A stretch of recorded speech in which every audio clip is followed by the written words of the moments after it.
Si tu veux être heureux, alors ne cherche pas le paraître. Et qu'est-ce qu'ils vont dire? Il faut que le fond, malheureusement, on a vu l'hypocrisie la dernière fois, le fond, malheureusement, est plus vilain, n'est pas à regarder. Grâce à Allah subhanahu wa ta'ala, il nous a voilé nos péchés.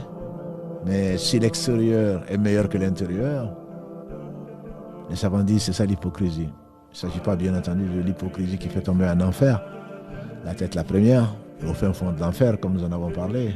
Mais c'est un signe d'hypocrisie que tu caches ton fond et tu laisses paraître que ce qui est beau. Avec les gens, tu adores Allah avec zèle quand tu as tout le monde. Tu pleures à ne pas être consolé. Et quand tu es seul, tu as du mal. C'est la paresse qui te gagne.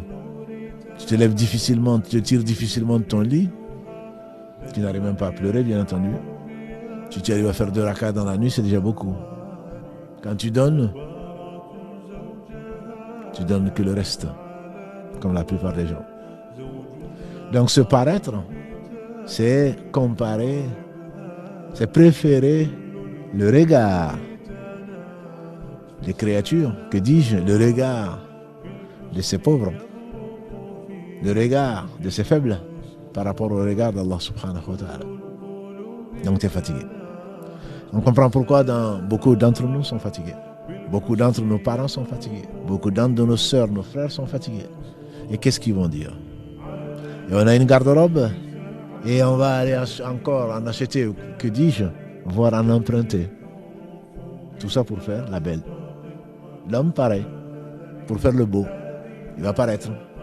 Pour un mariage, qu'est-ce qu'on va faire? On peut aller à pied. On peut prendre sa vieille voiture. Non, on va louer des voitures.